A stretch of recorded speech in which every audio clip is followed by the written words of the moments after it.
Live from Julian's basement, it's podcadzo.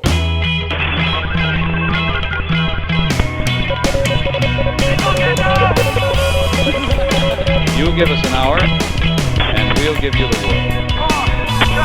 The world consisting primarily of YouTube references and Steely Dan trivia. I just love that podcast. It's podcadzo.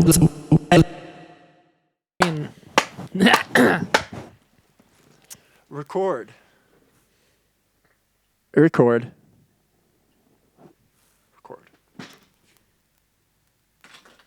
Cool. Now we can really rest easy and just kick back and enjoy ourselves Yeah. during this podcasting experience that we call podcadzo. And welcome back to it, folks. Another installment of podcadzo, the official companion podcast to the well-known indie rock band Cadzo. Bro's getting smoother with it. I'm Colin, joined by my co-host, Julian. Thank you. You're welcome, Julian. How do you do, sir? I do. Indeed. And you? You do that way. I do well. Excellent. Yeah. We're doing well. Yeah, I'm doing well. I mean, All things considered. it could be worse for us specifically. Yeah. I feel very blessed at this point in my life. Good. It's hard to fully appreciate that and not feel a little bit of guilt with everything else going on in the world. But as I've always said, you have to use your privilege and make the best of it. Yep. And I hope I'm doing that. You do say that all the time. I do say that. People know It's you for kind that of saying. a mantra that I live by. Yep. A Colonism. Colonism, indeed. We were part of the reason things are good right now. And we were just talking about this off the pod. You're just going to break this out the gate, huh? We might as Straight well. into it? Yeah, I going think this is straight into good warm-up material Yeah. for the podcast. Sure. We got a vinyl record, folks. Air horns. Why don't you hold it for your camera? I can't tell if I'm getting it in my camera, but I'm sure you are. it's close enough. Yeah, we made a vinyl record. Go ahead. Say your thing. You were going to say a thing about it. They're available for sale. CadzoEnterprises.com. You can DM us as well. It's a dream come true for both Julian and I and the two wills of the band. I speak for both of them. When I say it's always been a goal to have physical media like this, specifically a vinyl record, for a musical project that we've been involved in. So it feels real good to, pull a vinyl off the shelf, have it say Cadzo on it, to know that it's something we did ourselves that exists in the world purely because of our own efforts and energy. And I'm proud of it. Beautiful. Yeah. Can't stress it enough, really. We made this fucking thing ourselves. Like, the whole thing. We didn't, and I mean, there's nothing wrong with getting help from others or doing it, a more traditional way. But we didn't. We did the whole thing ourselves. This whole album from start to finish, I'll pull out the disc again.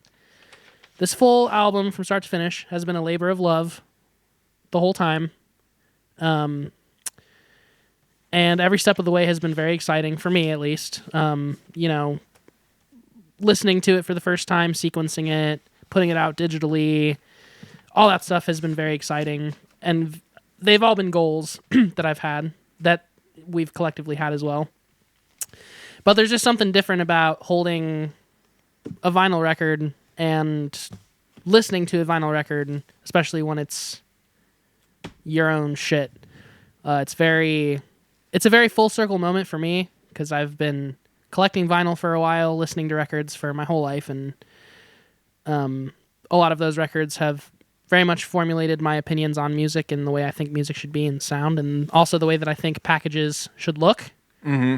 And I think that this is a very worthy competitor among all of those records that inspired me up to this point. So Yes, agreed. It's something that I'm proud to have out in the world and something that I'll put up against other stuff. Not saying it's, we didn't reinvent the wheel or anything. No, not saying it's the best sounding record It's an of indie all rock time. record that we did in our basement. Yep.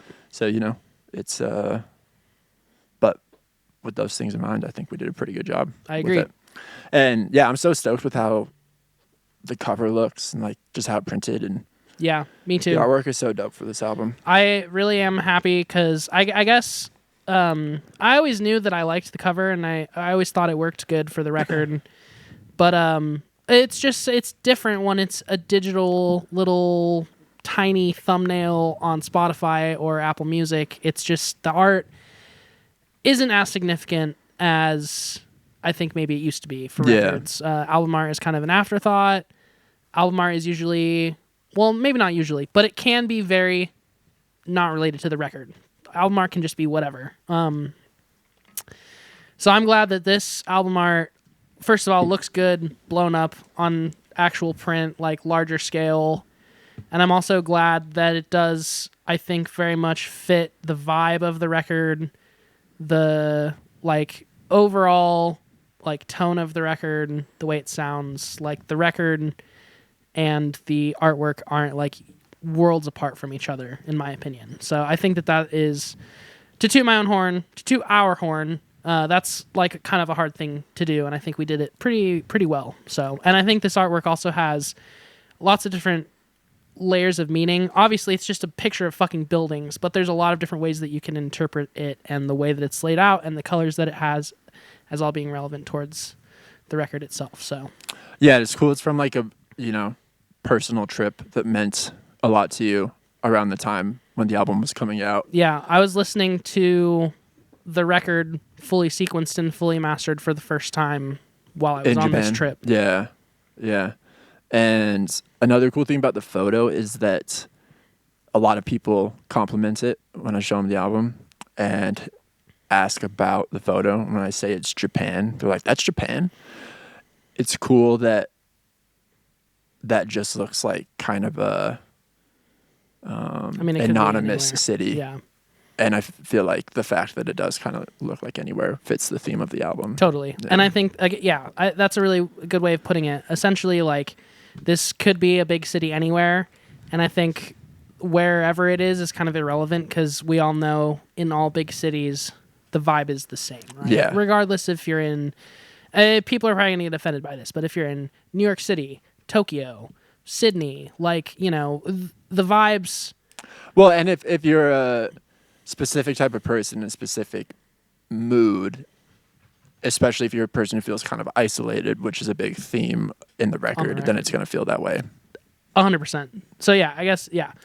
Not to be long-winded about it, but that's all, again, plays into, I think, why it's kind of a significant photo and why it does match the themes of the record in a lot of ways.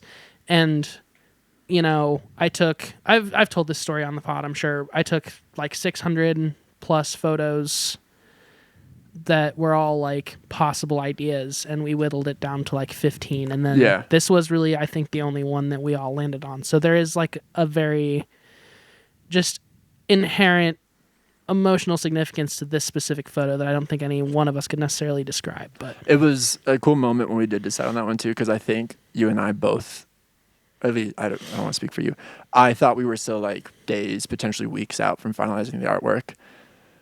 And we both just like felt so strongly about that and just threw the logo on it and looked at it, we're like, is that just it? Mm-hmm. Like, are we done? Oh, we had to ask Benson. Yeah. And Benson was like, picked it out of, we showed Benson like 4 tests, and this was the one he picked out of all the tests. I think it was our favorite too. Mm-hmm. Mm-hmm. It was. And I think, not to be like cheeseball about it, but to be able to share that with people, because, like, we're a small band. The people that are going to buy this record, I would say, are mostly homies, mostly people that we know, or people that, we are associated with, kind of. So it feels really nice to be able to like share that side of the record on like a broader scale with people who will actually like care to receive it. It's like a huge part of the reason why I started doing photography as a hobby to begin with, was just to try and connect with people at like a slightly maybe higher level than digital photographs on the internet. Yeah. Just point and shoot iPhone stuff. So it feels really nice to be able to like extend that out to people who, again, will actually like care about the relevance of it, the reason why it's the photo, And again, the reason why we even decided to make a vinyl record to begin with, which is just to share the whole package of the thing that we made with people, not just the songs, not just like the blurbs of bullshit that you see on Instagram or whatever, but like the full the whole package, thing the way it was was thought meant through. to be intended. Yeah. Or meant to be listened to, yeah. Most def. So, buy that, if you please. We would love to sell you a copy. CadzOenterprises.com. Have you visited the website recently? I did, yeah. Not since the vinyl got uploaded. Oh, to well, it, Here, I'll show it to You you. redo real it? quick. I changed, just speaking of the album artwork. I should make that the homepage for down here. I wanted to mention something, but I don't know if it's going to be like too mean. So if it's too mean, just cut it out and we can pretend that we never had this conversation. Look at that. Ooh. I changed it. Oh, dude, that's sick. Looks better, doesn't it? Oh, that's weird. Why isn't it updated? The latest What news photo should is be. that? Oh, there we go. There it is. It was used in cookies. That's the fucking same photo. It is just blown up a lot. Yeah, just blown up. Do you like it? Yeah, that's another cool thing about this photo is if you did just happen to zoom in on it and shift the focus somewhere else, it's like a completely different photo. There's a lot to look at. Yeah, there you go. That's what I wanna show That's you. fucking sick. Okay, what mean personal Okay. attack did you have against me? So the other not against you. Oh, thank God. Against the community. Okay. Okay. I'm down for this. Down for I've been this. on some hater shit with Good. the community. Good. So basically, the other day, I was Googling my bands just to see, because when you Google stuff these days, Gemini just gives you like a blurb of what it is, essentially, instead of showing you actual results and articles like it used to. It used to give you like useful information and multiple sources and stuff like that, and now it just gives you like a blurb that's made by Gemini that's usually bullshit.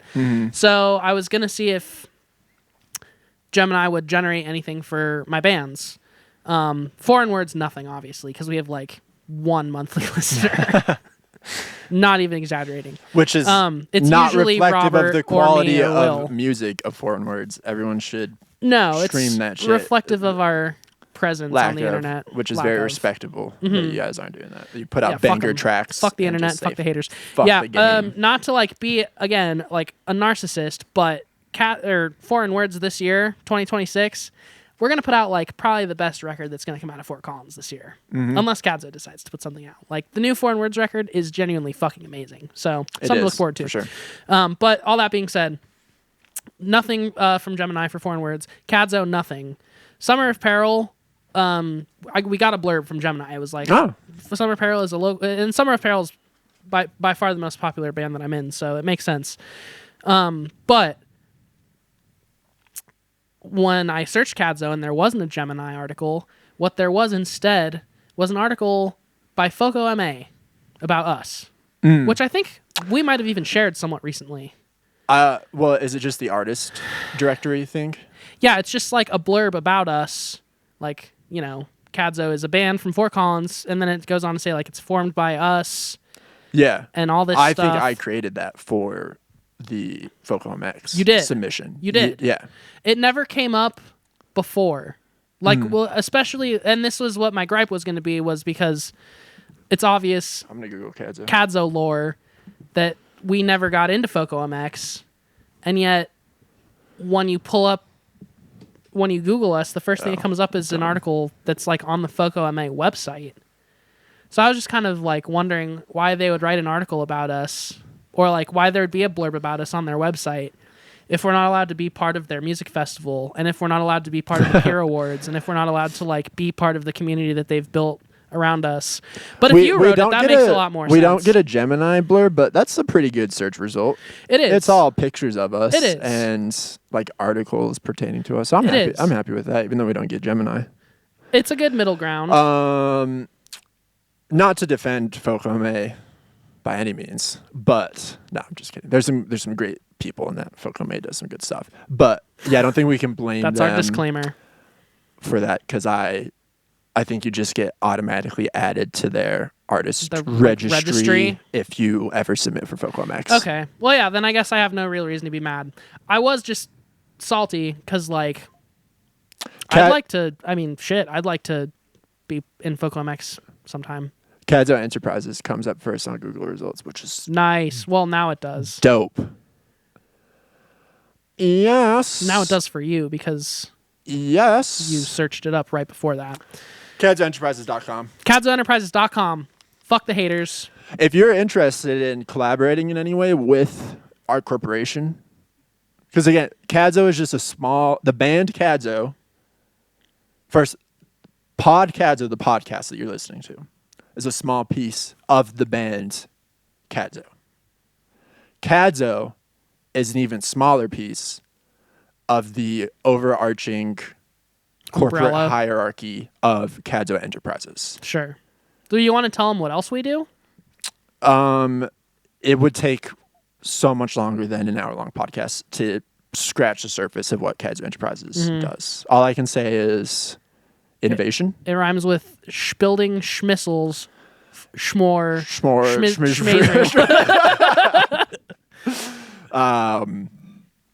It rhymes with schmying on schmomeshvik schmidischen.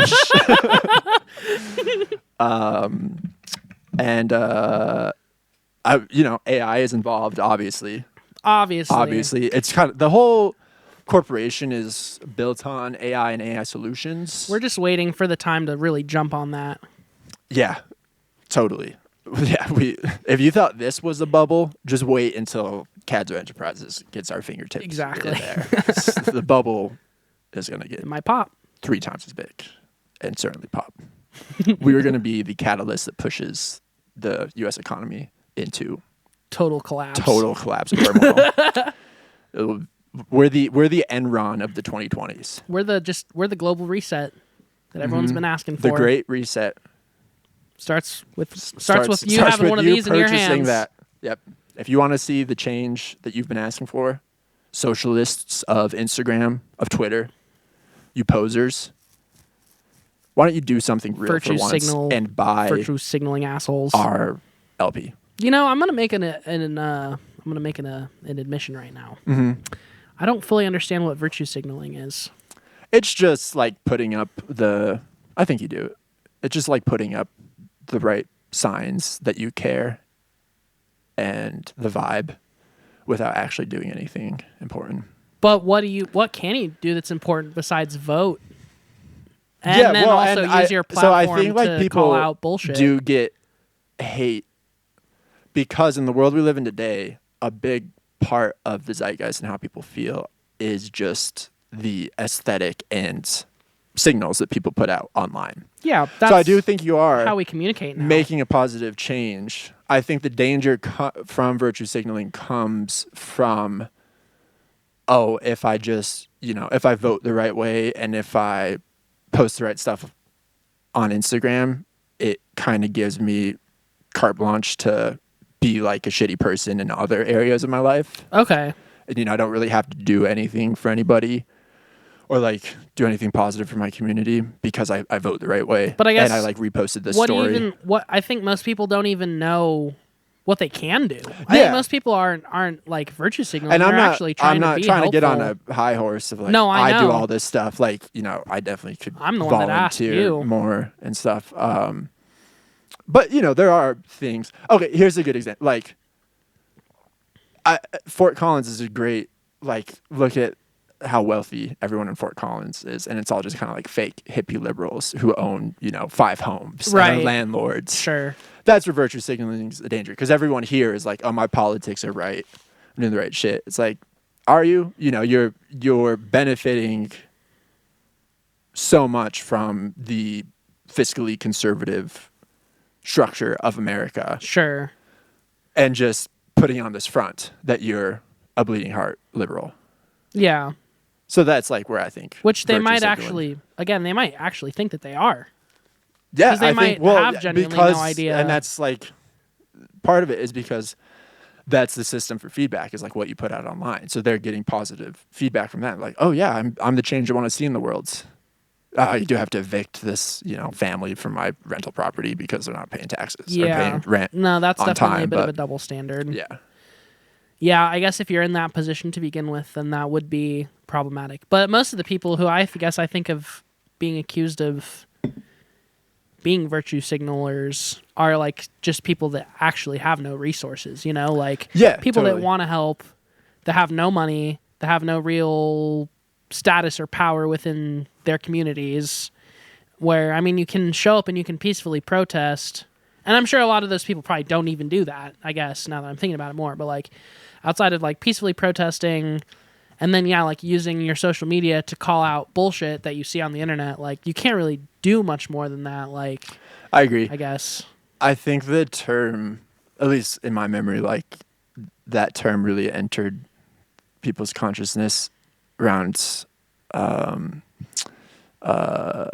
the Floyd shooting in 2020 'Cause of all and the the people black on the squares, like the Sure. black Instagram squares, I think is what pushed people over, and like the virtue signaling thing came from that. But that's And also at the same- closest we get to having, like, a monoculture is when stuff is Yeah. homogenized on And the I internet. understand, like, what good is it doing posting black squares? Maybe nothing, but I do think, you know, especially if you're, well, now I'm in choppy waters because I don't want to speak for black people's experience around that that time. Do it. But I would imagine, like, it, at the very least, it would just be nice to open social media and see some form of solidarity. Yeah. No matter how superficial or meaningless it is, rather than people putting hate speech on mean, the I internet can't or even just ignoring imagine- it entirely. These days, I can't even imagine people unifying enough to pick, like, a black square. Like, they wouldn't Yeah. even agree on that. Like, I'm not embarrassed. I posted a black square the day it happened, and I probably did too. I can't remember. yeah, I think at one point I was like, oh yeah, shit, I'm virtue signaling. That was lame. I did that, but Is at- virtue at signaling the really time it- worse than not doing anything well, at all, exactly. though? At the time, the way I understood it is like, okay, this is a way for me to show in a simple way that, like, I saw what happened. I don't like it. I stand with the people that are affected by it. You know, I'm not like patting myself on the back for Right. posting Oh, I black cured square. racism. Yeah, exactly. with I my know. black I know square. it was kind of like I said, like superficial, meaningless. And even the night, I remember talking to some people the night all that happened. People who think like us politically, they weren't like against the black squares necessarily, but they were kind of saying like, "Oh, this black square stuff isn't kind of stupid." It was like, yeah, I guess so, but like, and that was COVID too. Yeah. Just such a crazy time. It's like we're all just seeing this, like, reacting in the only way we know Yeah. how to. Like I said, it was a quick way to be like, I yo, think- this is horrible. I understand what's going on. You know, at the time, I definitely thought it was stupid too. And, like, I can see why people would have thought it was stupid. But now, in hindsight, and especially now that we had this conversation, like, I kind of realize, you know, those people are, like what we've said, those people are just doing what they can in the moment to, like, try and show in some capacity that there is unification amongst people. Which, like, especially during COVID, we couldn't do that in person because we were all locked in our houses. And everyone was, like, afraid that they were going to fucking die if they went to the grocery store. Yeah. So, like, the internet is, like, the next place where we can all, like, essentially have a marketplace where we exchange ideas and we unify as a culture, or we separate further as a culture based on, you know, the exchanges that happen at the marketplace. But I guess the reason why I brought it up to begin with, and why I'm even thinking about it now, is just because, like, I still think that that's better. It's still better to do that and show a unified front to, like, the machine that wants to keep us, like, polarized against each other. yeah. Well, and now the algorithm, no matter which one you're talking about, truly can be the enemy and is used against people. So, like, there is now more than ever a legitimate reason to, like, push back against the algorithm and post. Kadzo didn't have a Twitter or an X. I was bored the other day. I was like, I'll just create an X for Kadzo real quick. I had never had a Twitter at all. We're I'd on never X? been on, or yeah, we're on X. Yeah, and Maybe we don't need to be. I probably won't ever use it. I'm only going to use it to just tweet out the dumbest shit I can come up with. But Barack I didn't Obama like was pretty follow. Oh, thank you. I was listening to Baroque classical music as I was eating my breakfast that day. Like, Barack Obama. How Solid. about that? I was proud of we were the word to music what Michael Jordan was to baseball. More important. More to the important. Our NBA. contributions are more recognized. Yeah, for the NBA. But was fucking disturbing what X was trying to push down my throat as a new, and I expected nothing less with it being Elon Musk's thing. But that was fucked up. I mean, it's crazy. The algorithm was designed to essentially pump more information or things towards us that it thought we would like. Mm-hmm. And then I think people have realized that it's actually, it gets more engagement on the internet when people are shown things that they don't like. And so now our algorithms are designed to keep giving us things that it knows we will react negatively to, because humans are always way more likely to comment, respond, double down, share, engage with things that they disagree with fundamentally. Yeah. Then they would be likely to like comment, "Oh, I totally agree with this. I love this." And then, share it for good reason. Like, people are usually on the internet looking to have negative interactions with others, or to even just try and give someone the opportunity to change their mind on something, which I've learned over, lots of years of, being a keyboard warrior when I was a kid, to being like more of a, I would call myself like fake progressive in my late teens into my early 20s, where like, I guess I essentially just didn't realize that the importance of civil discourse and the likelihood of changing someone's mind by calling them a fucking retard on the internet is like not way lower than like having civil discourse with someone in real life. And people are way more likely to have civil discourse in real life when they're not hiding behind a screen. Yeah. But at the end of the day,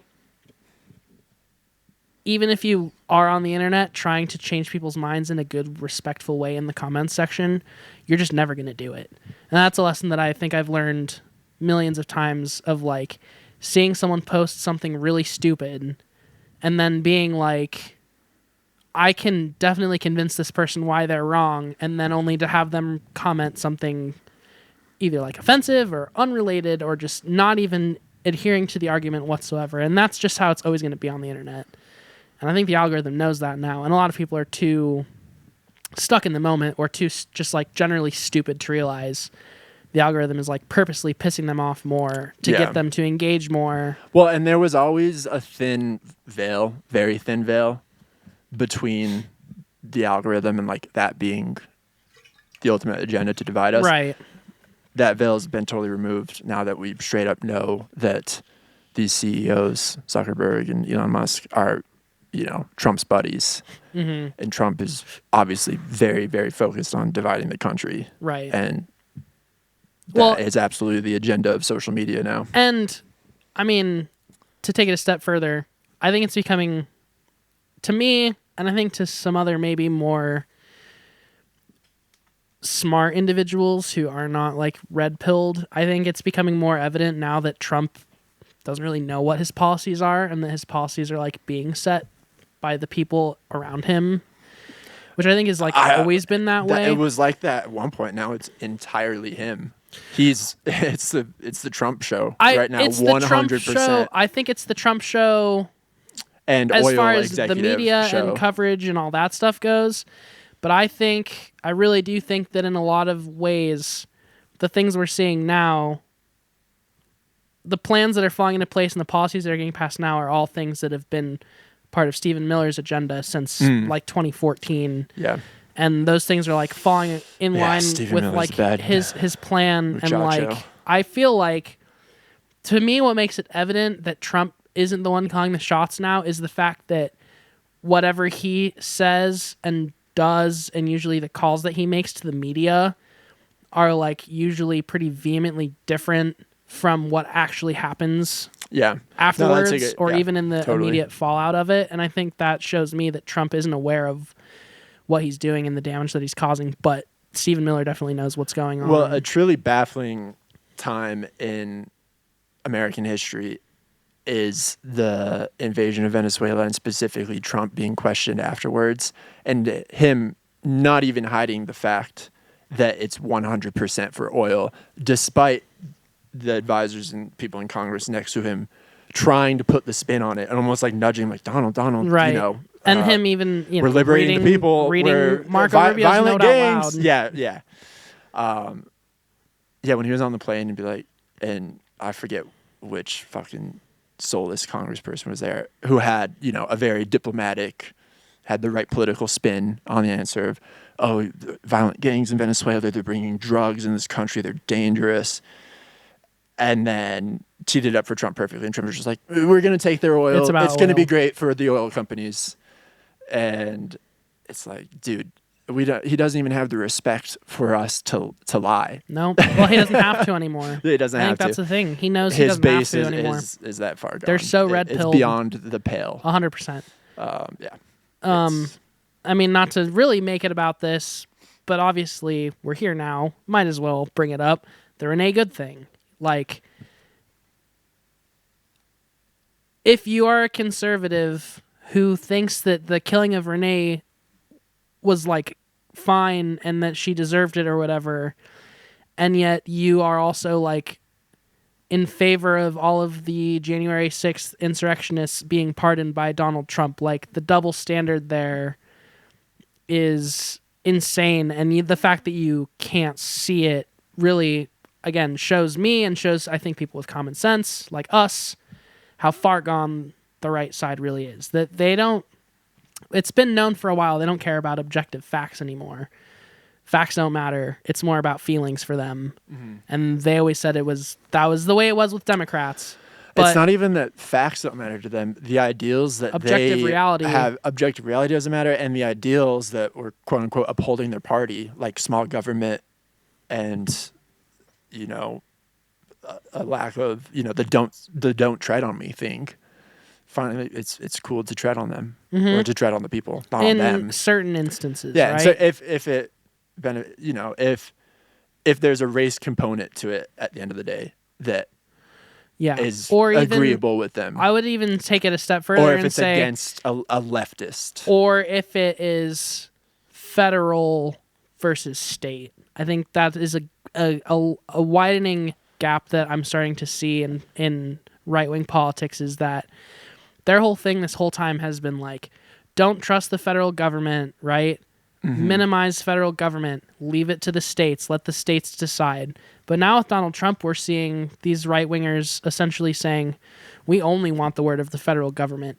If our state officials or like the governance at even county levels is like going against what we want, then we'd rather have Trump bring in like federal police to deal with it than like solve the discourse at the local level. Yeah, because the state officials are the ones that are part of the deep state. Exactly. They're the ones in the Illuminati. And your county commissioner is, you know, has a puppet master. It's just so, but not Donald Trump, right? Not the federal government. The guys at the very top. We can with trust the most him. Money, the most influence, the most power. No, it for me, it's just really sad because like these things are obvious. And if the shoe was on the other foot, they would be obvious to these conservatives who are so dug into their lies that they can't see reality. But, you know, imagine Renee being killed by a federal agent under the Biden presidency. There would be like riots in the streets by conservatives. Which there should be. There should be. There should be. Not to, you know, bring Charlie Kirk back up and open that whole can of worms again, but open up the way that they opened up his neck. Can we start making jokes about it now? Well, let me say what I was going to say. It might change your mind. Okay. The day it happened, Charlie Kirk happens, were a huge voice of reason on the internet saying, basically, guys, let's have some decorum about this. Because if we don't, the right, we're you know, opening ourselves up to the right, and they're going to use it against us. Yeah. And of course, they did that anyway. All I've been seeing in response to Renee Good, which is so frustrating on so many levels. Like, for example, just how this or that, how short-sighted conservative people are about like, oh, it's two deaths, we have to compare them to each other. The remark I've been seeing is suddenly leftists think it's not funny to get shot in the neck. It's like, okay, like you're going away with all of the nuance of this. Just because these were two killings doesn't mean like we have to compare them and like make this tit or tat. And well, and also they didn't even, it didn't matter. And this, I guess, this was me being optimistic when I made that post on socials, basically saying like, if we don't give them a reason to think we're all bloodthirsty liberals, then they don't have that rhetoric to run with. But they did anyway. Yeah, it didn't matter it didn't matter what the liberals said. True. I saw so many liberals, centrists, moderates, even whatever, Republicans, obviously, like people who didn't necessarily associate fully with his hard right policies. They all denounced his killing. They all said it's super fucked up. It's not what America stands for. It's not what the left wants. It's not what the middle wants. And yet, even just trying to explain why it happened was taken by the right as the justification for it. Yeah. And they're just not the same. They never will be.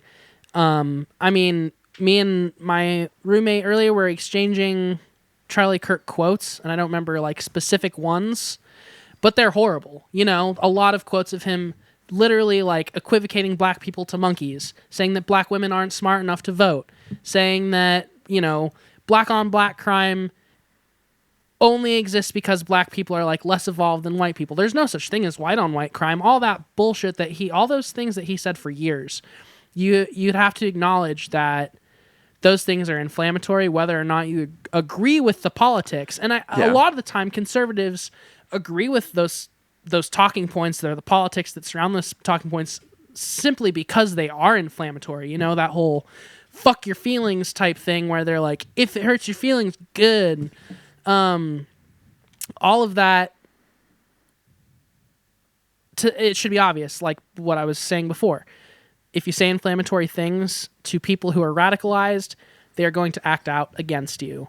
And saying that is not anyone trying to justify it or say that it's a good thing that it happened. I haven't met a single fucking person in real life, like not a single person in real life, who is like, I think he deserved to get killed. I'm glad he got killed. Like no one has said that to me. And I hang out with a lot of pretty extreme fucking liberals. So I think at the end of the day, this is very long-winded and I'm sorry, but my original Instagram post was a little bit ignorant in me thinking that we had a chance. Yeah, we had a chance to control the dialogue because we never did. They've been putting words in our mouths for years. As soon as he bled out, as soon as he died, they already had the rhetoric in their minds. They already knew what they were going to do with it.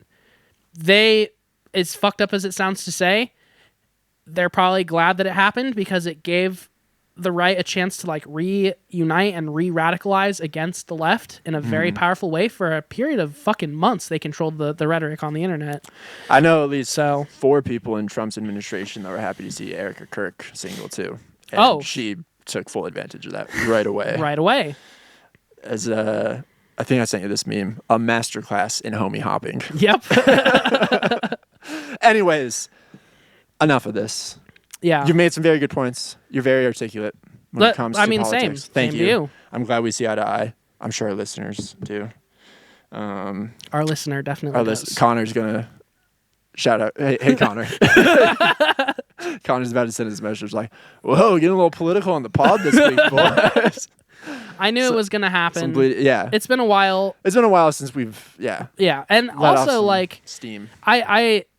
I forget when it was. It would have been a few episodes now ago, but I kind of, and I don't even remember what we were talking about. Some other fuck shit that happened in the state of the world. But I basically said at the beginning, I was like, I feel bad for bringing this up or like making this a political podcast or whatever. Like I didn't really want to go there. But watching that back made me cringe a little bit. Which one? I'm not gonna lie. Which one? What I don't remember specifically which episode it was, but it was just an Oh, episode. It one might that have we- even been when we were talking about Charlie Kirk or something. I just said The like last time we... I didn't really want it to. Yeah, I didn't really want to bring it up. I didn't want it to be like super political. Like I didn't want to like waste time using this platform to essentially say how I feel. But when I listen back on that, I cringed pretty hard because it's like, well, that's like kind of what this is for. Like, obviously, it's a music podcast where we talk about Bono and The Edge, but like, also, I think we would both be kind of remiss to not use this opportunity that we both have. Again, like you said, we both have privilege in being able to do this. It'd be kind of a huge miss for us to like not at least say something about the shit that's happening from time to time, because again, the internet is like comprised of just a bunch of people with a bunch of opinions, and like this does nothing but really like, if nothing else, put out into the zeitgeist in a very small capacity that like people aren't happy with what's going on. Yeah. And we're both normal dudes. We're both Americans. I feel like it's important to say that now, because if you question the government, people question your citizenship and your right to be here. But we're Americans. We've been here our whole lives. You literally can't get us out of here legally, at least. And like, I want to use that advantage that I have over a lot of other people to, I guess, just call out the shit that's wrong.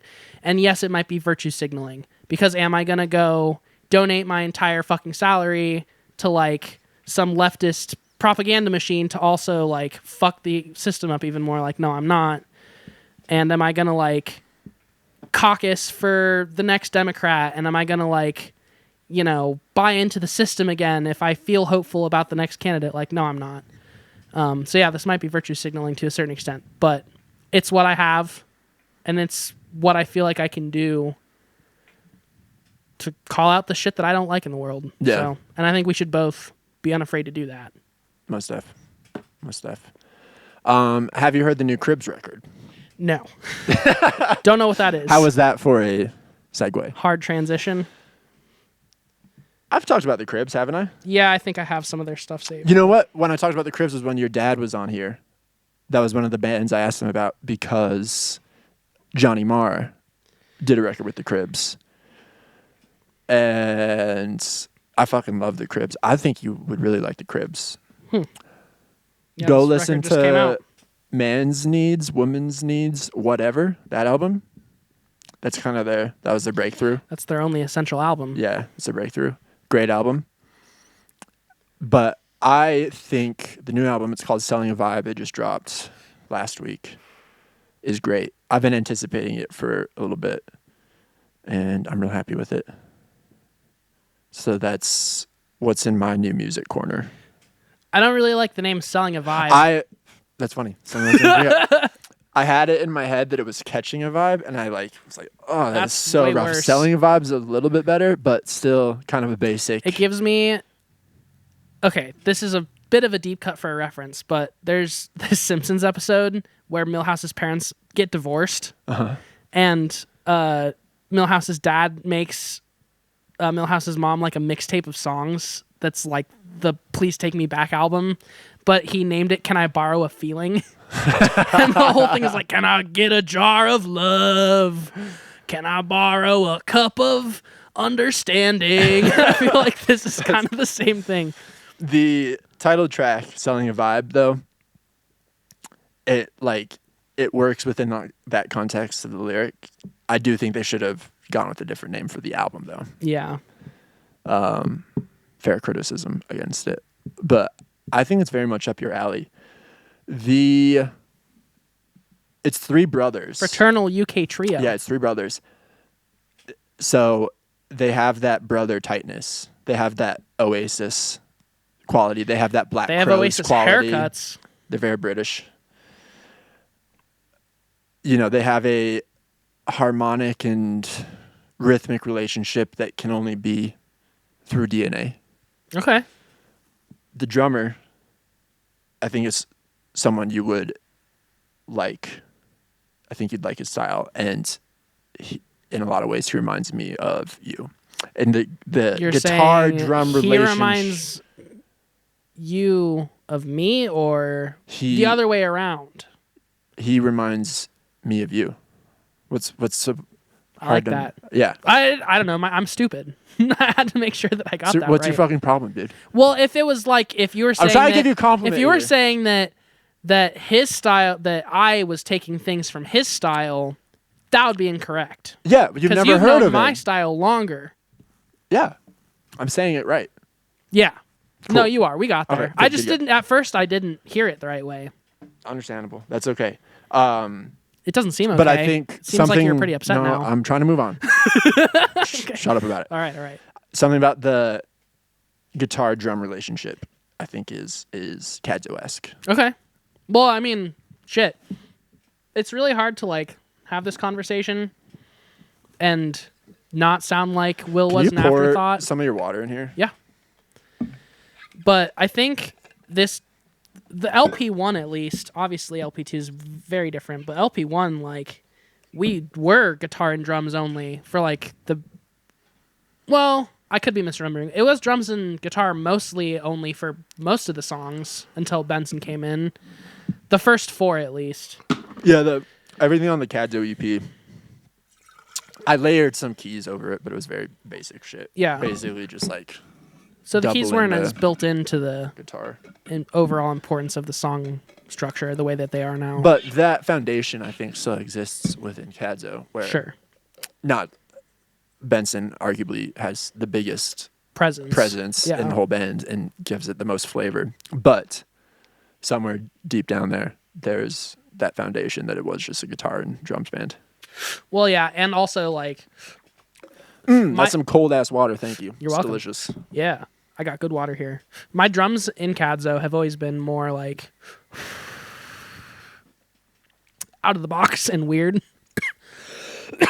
and like less based on just being strictly rhythm. Oh my god, I switched pens. I shouldn't have. It's the problem with having 2 pens, bro. Let's talk about your vaping for a little bit.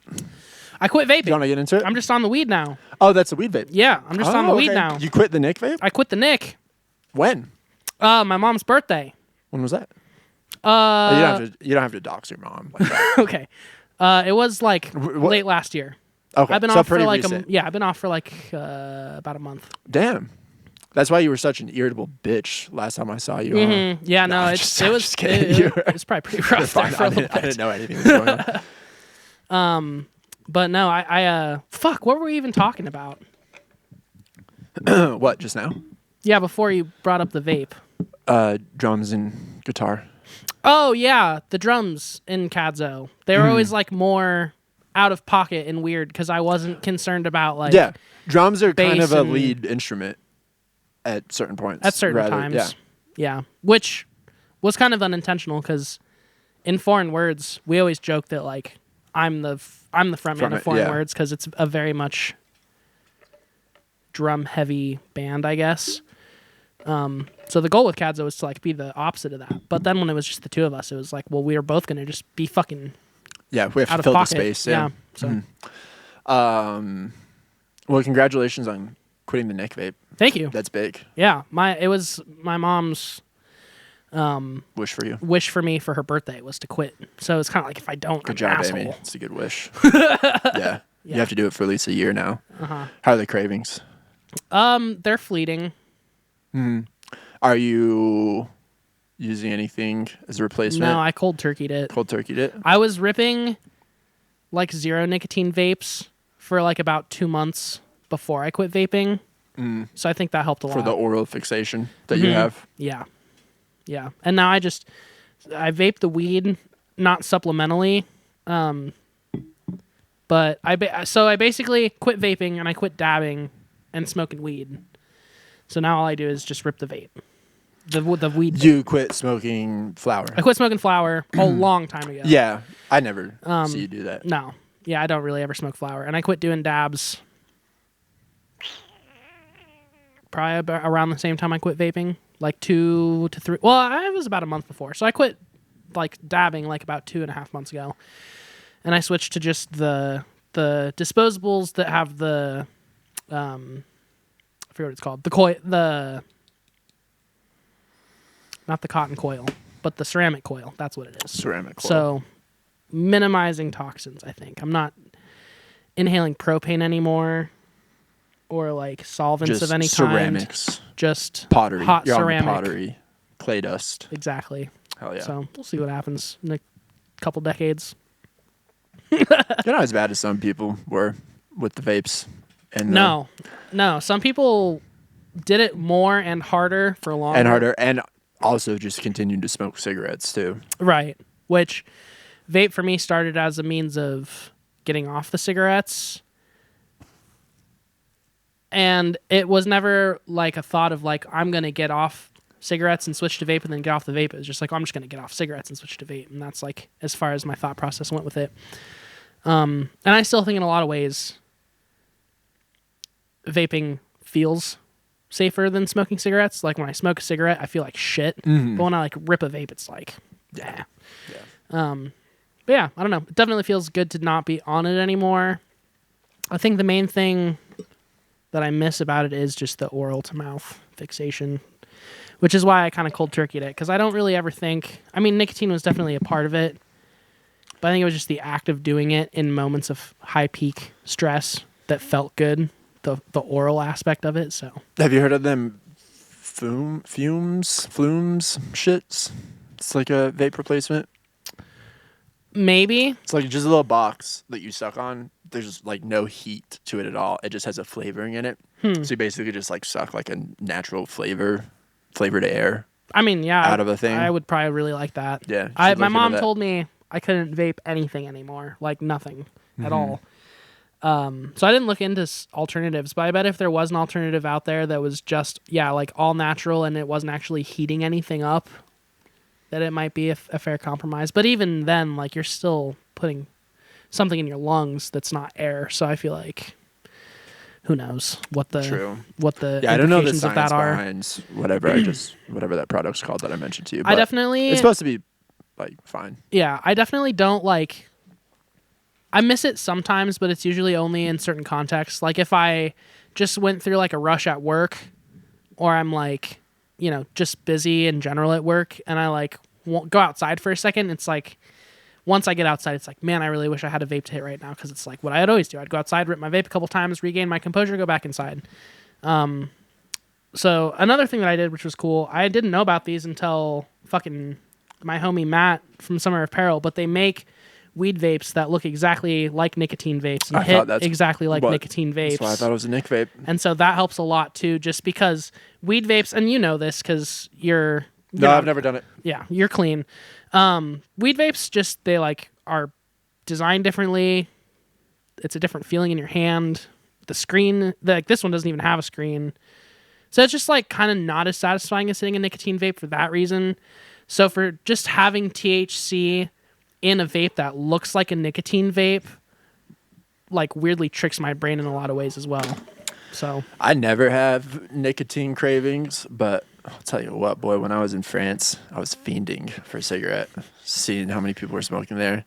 And I just really wanted to sit on a corner bistro in Paris. Even enjoy being in Japan and like smelling cigarette smoke and seeing designated smoking areas, I was like, man, that looks really fun. Just know, ripping a dart. totally. Yeah. Yeah, I just wanted to experience the ritual of...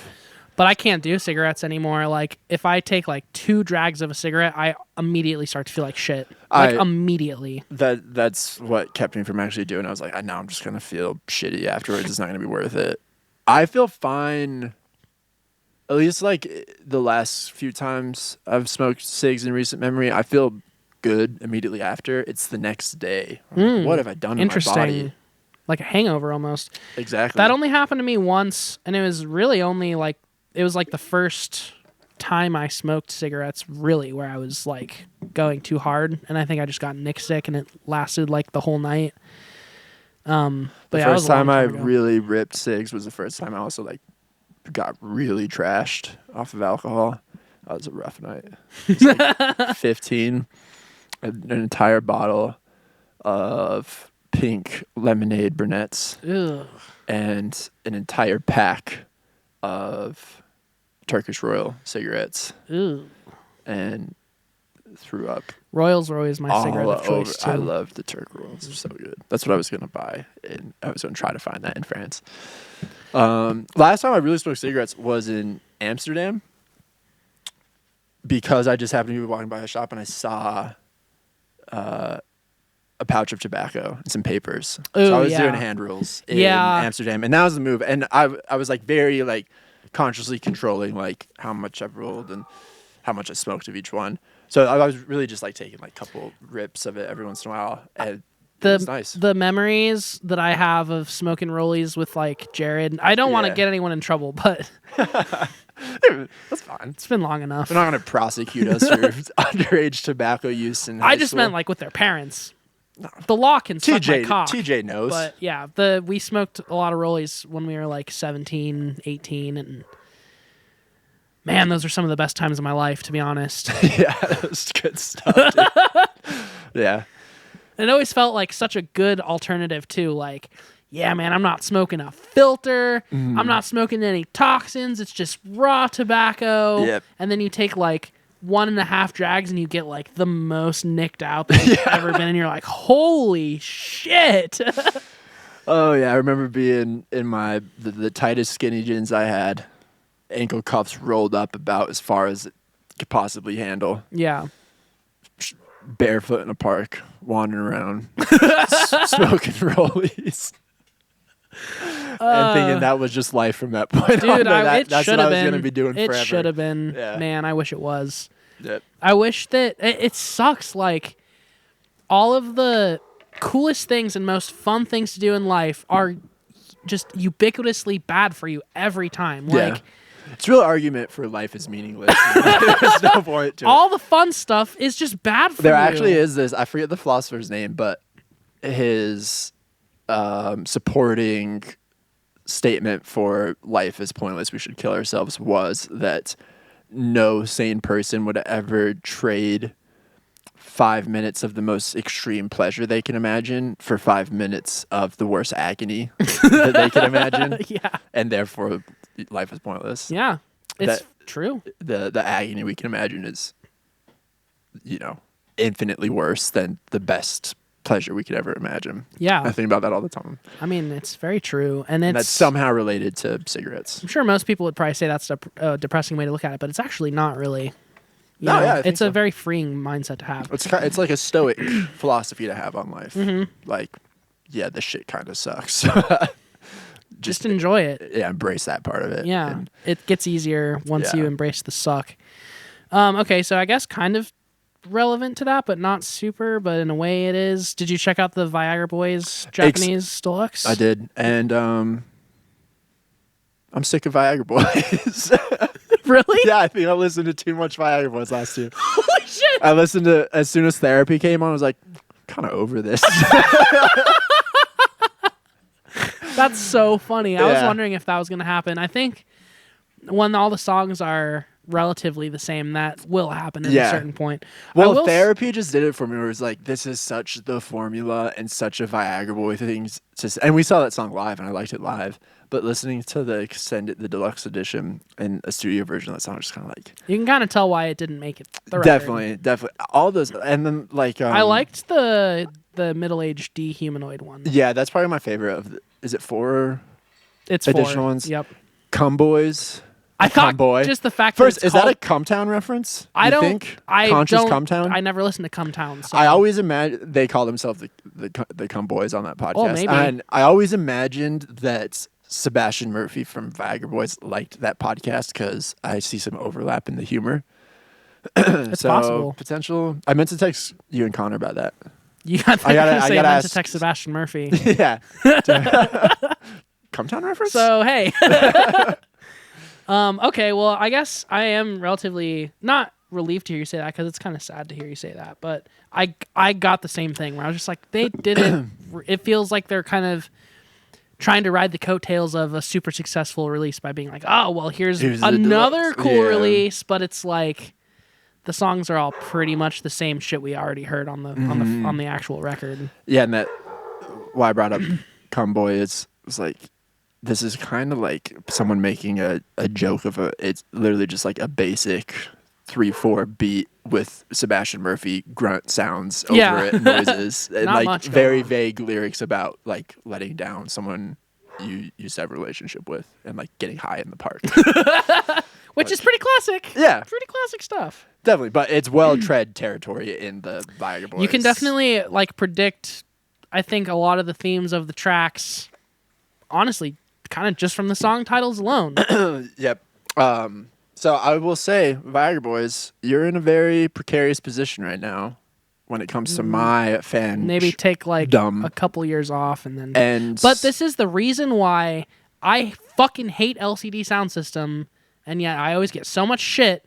Well, maybe I don't get shit from you. I get shit from like a lot of people though for having that opinion about LCD Sound System. But it's the same thing. Like, you make the same album 5 albums in a row. I'm sick of you. I'm over you. Losing My Edge came on today. I was on a mountain bike ride and just had some music shuffling. Losing My Edge came on, which was a great song to ride to. But I was really honing in on the lyrics, which There's 4 classic. lyrics. Yeah.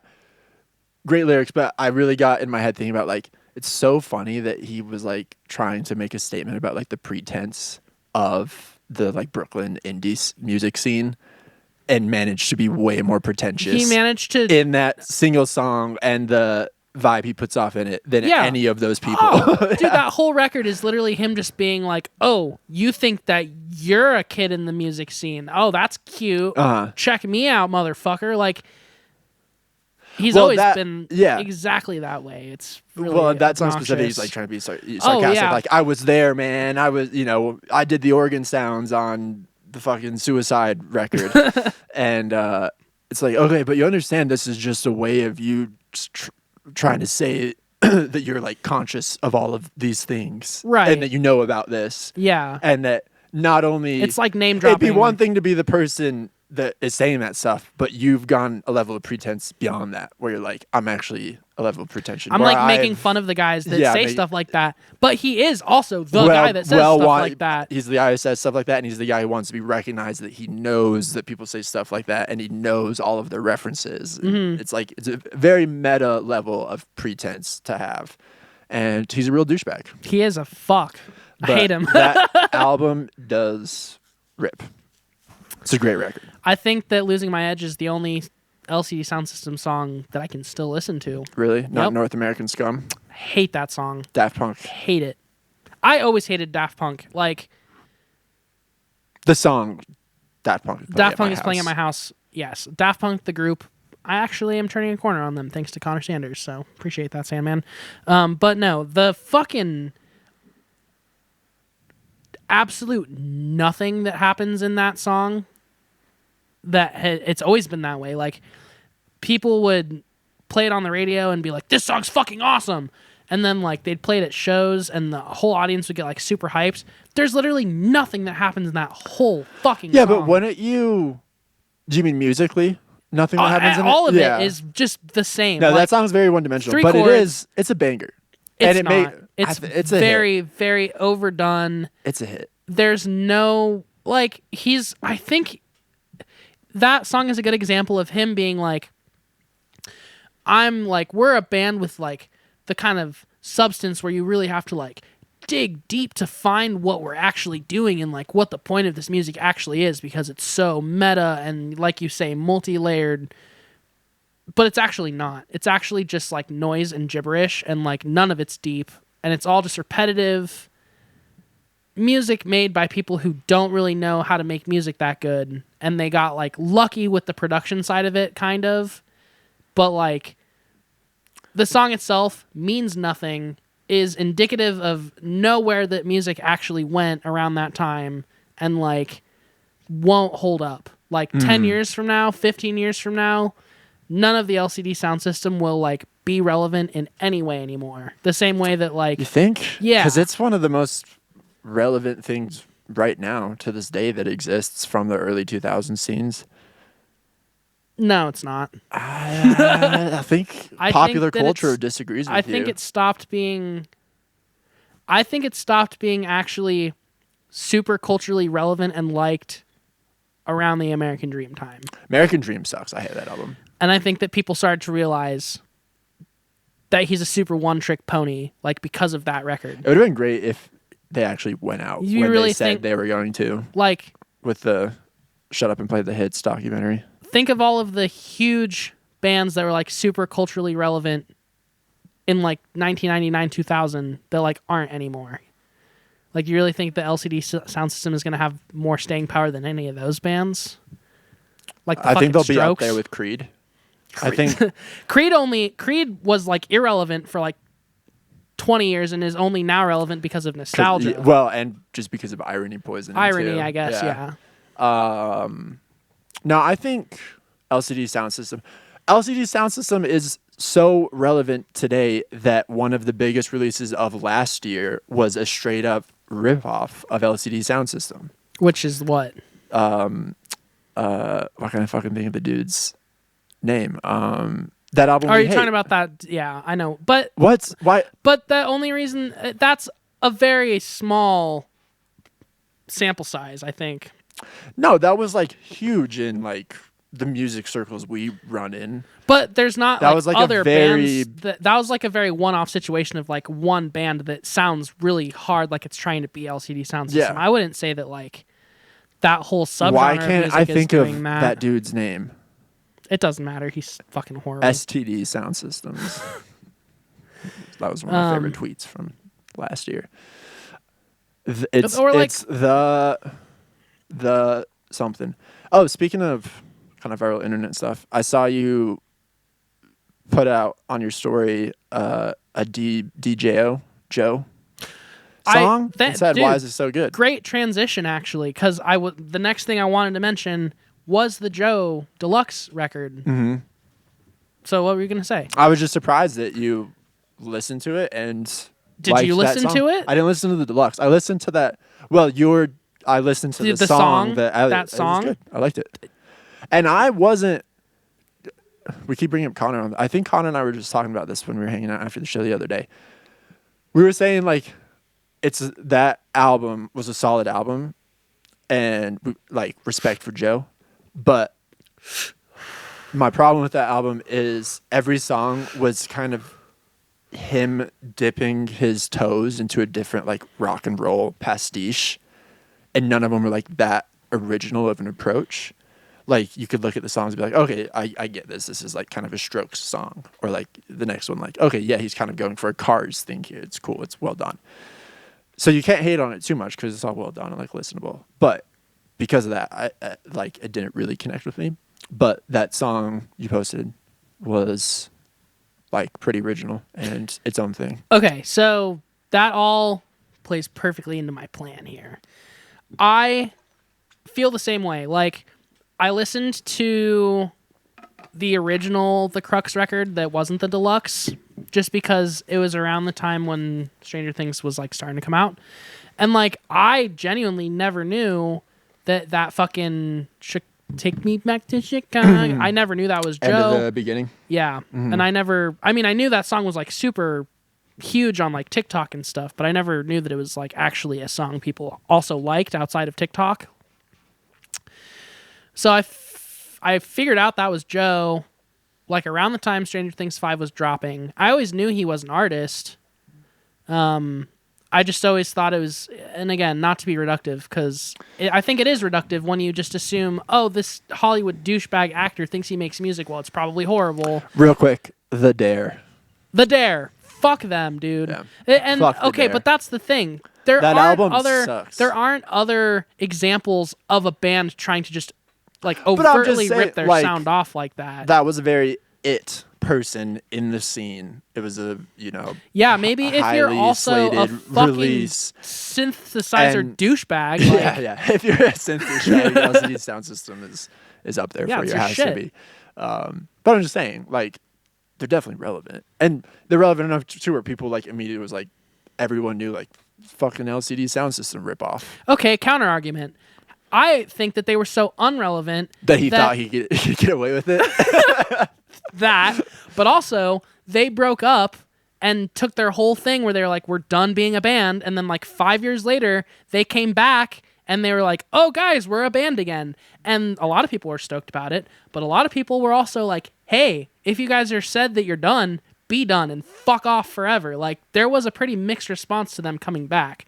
That was like 5 years after they broke up. So now we're like 10 years into that, and it's like, I just don't hear conversation about them really. Like, people thought American Dream was okay. I thought it was pretty fucking bad. And then the conversation stopped. Like, to say that they like steer indie music or synth music or alternative in any way that like other major bands don't, I think that's just like not true. I think your argument actually works against you. Okay. Because if they weren't relevant and came back, there wouldn't be that side of the camp where people were like, there wouldn't be a divide at all. People would just be like, I kind of remember LCD Sound System. The fact that there were still 5 years after opposing views, well, but all the people and that that it were still stoked, warranted debate, sure, meant that there was still enough LCD Sound System juice out there to actually care about it and the consequences of them getting back I guess together. I'm just trying to think. I'm thinking of bands that take a hiatus and then come back, and it's like everyone's just like unequivocally happy that they're back, rather than a bunch of people being like they shouldn't have come back because they suck. And a lot of the people that were happy they came back were the same people that were like, yeah, their first LP's their best one. Like, they didn't actually want the progression in the music. They wanted more of the fucking stupid 3-chord guitar songs. Well, I think we'll just have to chalk this up to an agree to disagree moment and get back into I'm gonna Joe. get you to hate LCD Sound System someday. I'm there, brother. You know, I have You don't hate them the way I do. I'm not gonna ride for LCD Sound System either way. When I'm around someone who really likes LCD Sound System, I'm gonna say like, yeah, they did their thing, made some great shit. I'll listen to LCD Sound System, sure. Yeah. But when I'm I around like you, I'll two be of their like, records. yeah, fuck them, fuck James Murphy. Stuff is bullshit. Yeah. So that's kind of where I fall on them. It just didn't. Okay, so maybe another part of it is that I did like them for a long time, and their music didn't age well. Like, maybe that's why I feel like they won't hold up, is because they didn't hold up for me. Like, the same stuff that I like thought was exciting about them like 10, 15 years ago is like the very thing that like pisses me off about them now. So they just like didn't age up very well in my opinion. But yeah, back to Joe.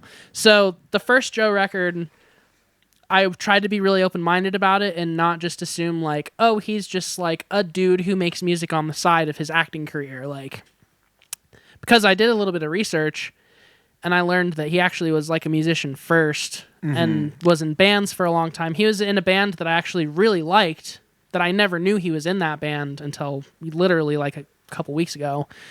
And so all this information... What band is it again? It's called Post Animal. Yeah, Post Animal. Yep. And he was like the lead guitar player in Post Animal. And that band is like, especially their earlier stuff, kind of neo-psychedelic, kind of mathy, like not very even at all times. And it's very like soundscapey and very original. And I was just like, holy shit, that's Joe Keery. Like, he must have like something good about, like, he must be somewhat good at writing songs and, you know, like coming up with soundscapes and whatnot. So I listened to the first, the crux that wasn't the deluxe, and I thought it was okay. Like, I didn't like love it. There are a couple songs on it where I'm like, that's actually like a fucking incredible song. There's moments on that record where I'm like, this dude is actually very prophetic songwriter. And a lot of it honestly reminds me of like the Beatles or like George Harrison. Like, a lot of it reminds me of like 60s, 70s, like neo-psych rock. And then the other flip side of it is that it kind of reminds me of like, you know, a Tame Impala type where there's like synth stuff going on, decent amount of post-production, and that those are like the two dualities of that specific record. So I was like, yeah, it's not like the most amazing thing ever, but it's got moments where it's genuinely really, really good songwriting, and that was just impressive for me because it's like, yeah, and a lot of people who are like famous, because like, you know, you can think of Joe Keery as like, he got famous for being like the hot guy on Stranger Things, and then like his music career got like the positive coattails of that, where people went back and were like, oh, this cool handsome guy makes music too, and then they love the music because they love the person. This music is like really, I think, can stand alone outside of that whole world and still just be good music. But then I decided I should listen to the Crux Deluxe because it has like a whole other LP of tracks that aren't on the first LP. and I love it. I think disc 2 is like, I think disc 2 should be disc 1, and I think disc 1 should be disc 2, but obviously there's more like pop bangers on disc 1 where it's like, you know, the radio songs, the possible TikTok songs or whatever. And then the like weird tributes or like call outs to Stranger Things, which kind of take me out of it slightly, but they don't, because he also was filming when he was writing this record. So it makes sense. But like disc 2, which I guess is technically disc 1 on the deluxe. Yeah. It's just a bunch of like really solid guitar music. Like Yeah. super genre bendy, and like there's moments where it's not super guitar-y. There's like a whole song that's like pretty much just like bass synths and like auto-tune voice modulation stuff, and it's like kind of modern sounding. But mostly it's just like guitar music, and it's produced super well, and it gave me like Post Animal vibes, where it's like that song I put on my story. It goes from like 4/4 to like 6/8 to 3/4 to 4/4.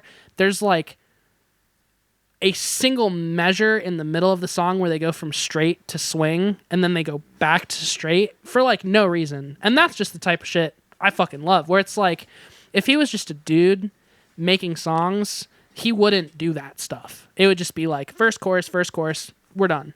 There's like so many nuances to the tracks on the Crux Deluxe edition where it's like, you can tell he's actually putting a lot of thought into it. The musical influence is spread pretty far and pretty wide.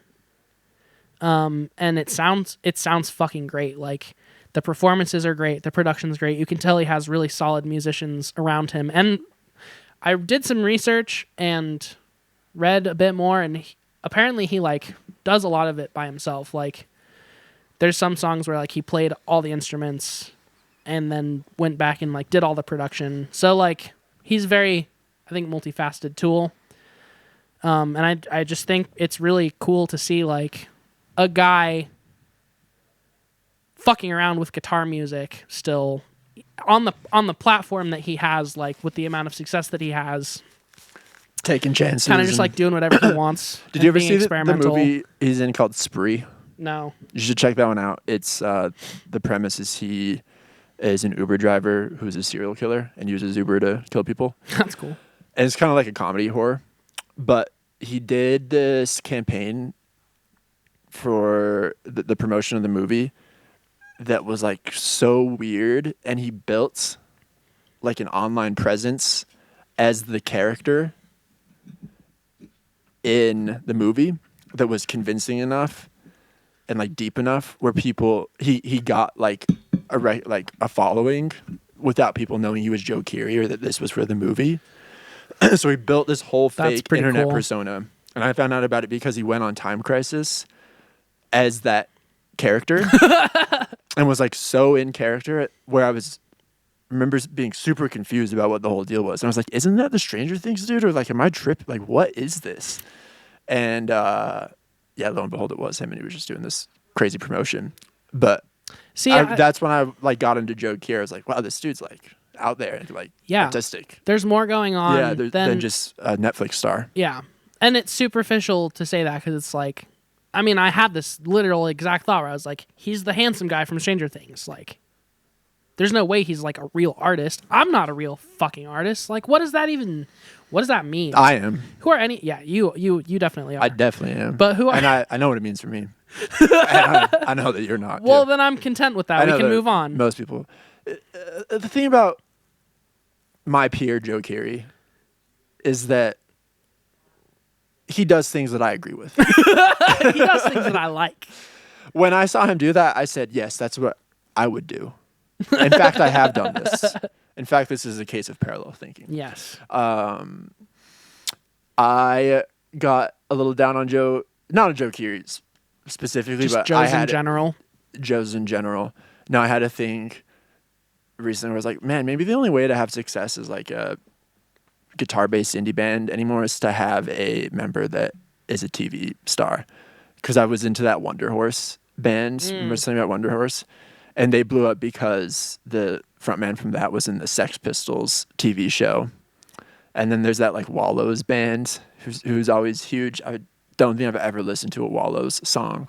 But Never heard of 'em. I think like 2 or 3 of the guys in that band are like TV stars. That's how they blew up.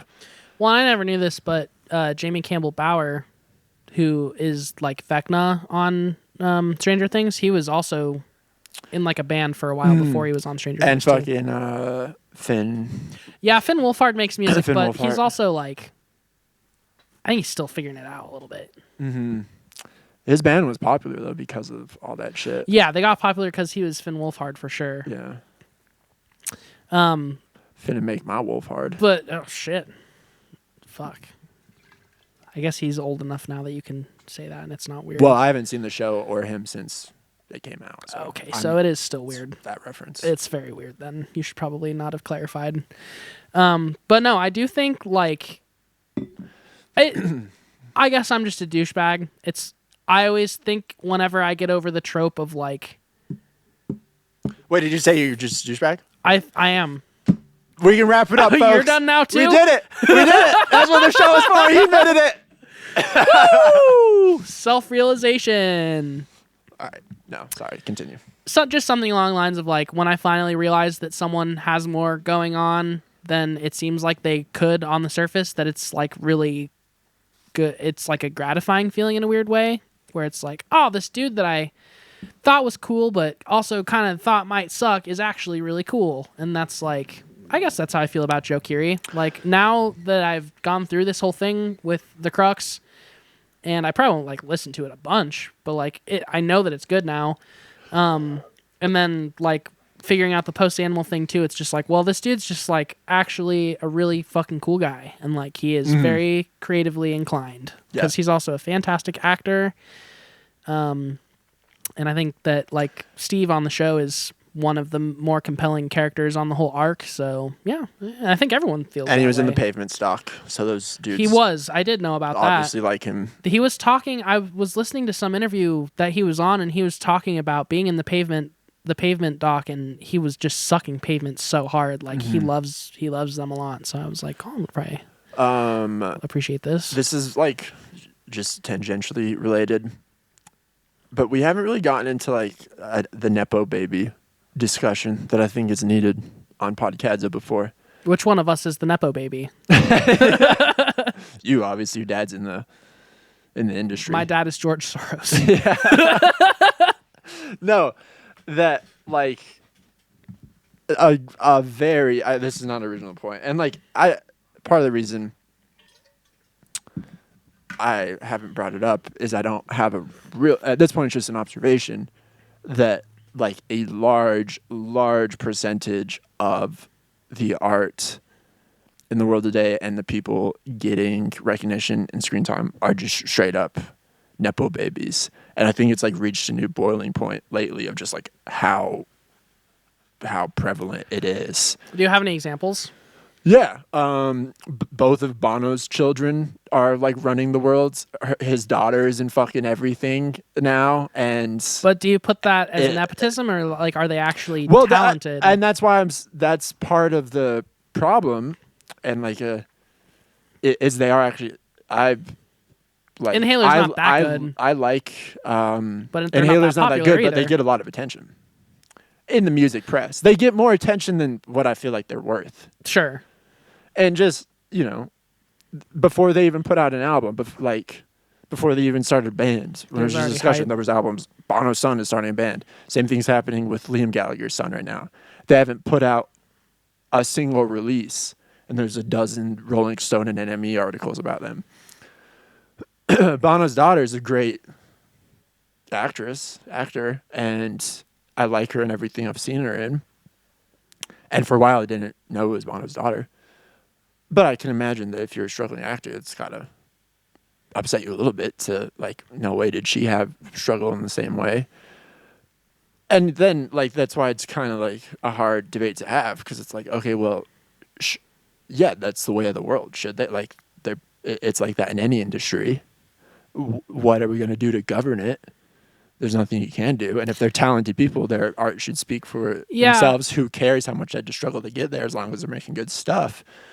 I still think that if it there's- sucks, even if they're super, like if their parents are super famous or whatever, if it sucks at the end of the day. Like they won't. stay around Totally. forever. It should be a meritocracy. I think the industry is so that way in some ways, but they're getting a shot at it. I just saw Yeah. what made me bring this up is I just earlier saw Kate Winslet. Kate Winslet is like producing her son's screenplay, and she made this dumbass statement to the press saying, "I really hate the term nepo babies because these kids, they deserve everything that they achieve." It's like, okay, yeah, maybe your son's super talented. It's going to be a great screenplay, but you're producing your son's screenplay. Like, obviously, people are going to say nepotism. Yeah. Like, Well, and there is definitely an element of truth to it. yeah. Because if it was just some random other kid that had a great screenplay, she probably wouldn't like give a fuck. She would never have had the chance to be exposed to it to begin with. Yeah, totally. And like and that's part of the reason, that I'm sure, Kate Winslet had to struggle, and she's extremely talented and made some great shit. So like, yeah, I guess in a certain sense, like she should have the right where her kids should have it easier than she did, because she like in some ways worked for that. But I have a hard time like feeling that way about anyone who is like an actor though, because it's like so much of that is just totally being acting's lucky. bullshit. Yeah, in a lot of ways. But They always say like you have to be lucky, but you also have to work really hard. But like, hey, spoiler alert, dickhead! If you weren't working really hard at acting, you'd be like working really hard at like being in a kitchen or working in a retail store. Like Yeah. we all work really fucking hard. It's just like the work that all of us do doesn't necessarily like it's pay like off. you were a fucking big enough dividends narcissist later. to think that the whole world had to see your mug on the silver screen. Well, and not even that, but just like you get lucky once and then you say, this is all because I've been doing all this work. But it's also like, Because I study the craft, brother. yeah, it's just not the craft. same type of, it's not the same type of thing, I don't think. Yeah. But it's just, I feel like I said, like we've reached a new level of prevalence in the music industry and I think that like back in the day, that was something people steered clear of. Like you had to walk on eggshells if you were someone's son, if you were a famous person's son or daughter, and if you were getting in the same industry. And there was like more of a faux pas. More of a effort to like separate the two for sure. Yeah. I'm trying to come up with a way to argue that that's always been happening in the music scene, but I don't have like specific examples right now. But maybe later I could come up with something. Yeah, It just feels like that is the type of thing where it's like it's the same trope it was like, that you could use Bob with Hollywood. Dylan, Jacob Dylan. Yeah, like it's always been happening, but we just think it happens more to us because it's the generation that we're in right now. But I do also see where you're coming from. I do think there would have been more of an effort. Like, I think back in the day, there was more of an effort to have like original content and like original music being made on a regular basis, to where it's like music was always like progressing. It felt like at a faster rate back in the day. Like rock evolved super quickly, hip hop evolved super quickly, and now everything feels really stagnant, and it feels like people would rather have like the old ideas that we already are familiar with like recycled in a lot of ways. Mm-hmm. Like you see that with movies all the time now, and I could argue with music too. Like a lot of famous bands, even bands that we like Vampire Weekend, they put out a record that I fucking hated, that was like their attempt to like branch out and be different, and then they had like a return to form where it was like, let's try to just be more like how we were before, and everyone was like, we fucking love that. Like there's more of people wanting like shit that they're familiar with, I guess. Yeah. But at the same time, I don't think that the nepo baby shit is how we get there, really, because like just because you're Bon Jovi's kid, or just because you're Bono's kid, or fuck, who else even has like famous musician kids? There's others for sure, but like just because you're related to that person doesn't mean that you like take away the characteristics that their music has and like automatically that just gets applied to your shit. I think if anything, like to use Inhaler as an example, like that dude, it sounds like he's trying to make like the most conventional, unoffensive music possible just to like have people pick it up and be willing to run with it. But like U2 was kind of back in the day doing the opposite where they're like, oh, you think we should do this? We're going to do this instead. Like, fuck you. So there's a lot of that missing from music today. Agreed. Well said. It's hard to talk about. That's what I was just bringing up as an observation. Nepo babies. Yeah. Well, It's a connection I never really made too much before, but it's a super interesting thought.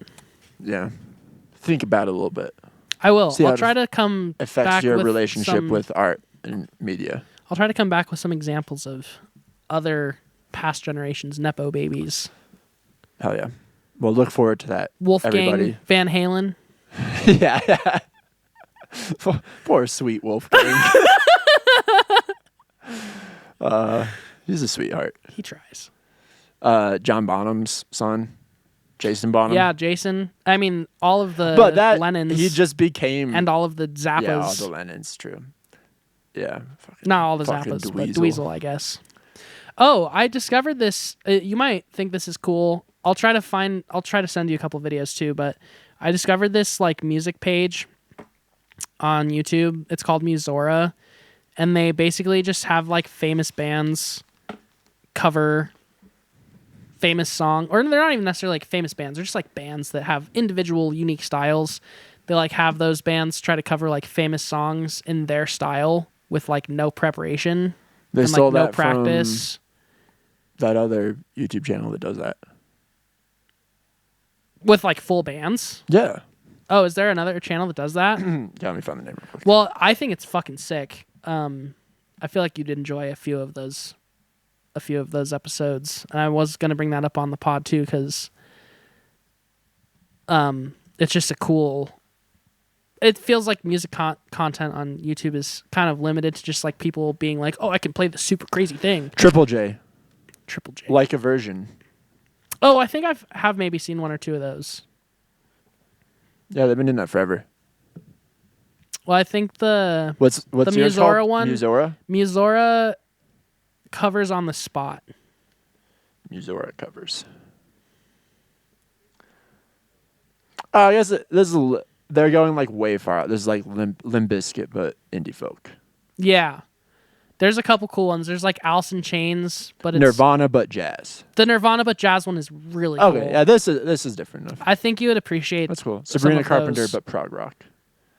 Led Zeppelin, but alt pop. The Sabrina Carpenter prog rock one is cool. Toxicity, but folk pop. That one's pretty cool. It's like Alice in Chains but soul, or Alice in Chains but R&B or something like that. That Okay. one's really fucking cool. It's like a 9-piece R&B band that essentially like comes up with their whole cover in like an hour. Like they structure it differently. They like put all these parts in it. They obviously like make it their style, and they do it so quickly that it's just like really impressive stuff to watch. All right. Hell yeah. Well, thanks for turning me on to that. We'll There check you it go. out. Musora. Shouts out to them. I'd say it's quitting time. Yeah, I gotta pee. This was a good one. Yeah, was it? Covered a lot of ground. Yeah. I'm going to call it Arguing About LCD Sound System again. That's the title. Good. Thanks, everybody, for watching. We love you. You should call it So Kadzo deep. solves the political and social crisis that the world is facing in one episode. And argues about LCD Sound System. And argues about LCD sound And system. solves the LCD Sound System situation. Kadzo solves the LCD Sound System problem. James Murphy, you're going to Alligator Alcatraz, buddy. That's something I could get behind, honestly. Public enemy number one. All right. All right. Good night. Peace.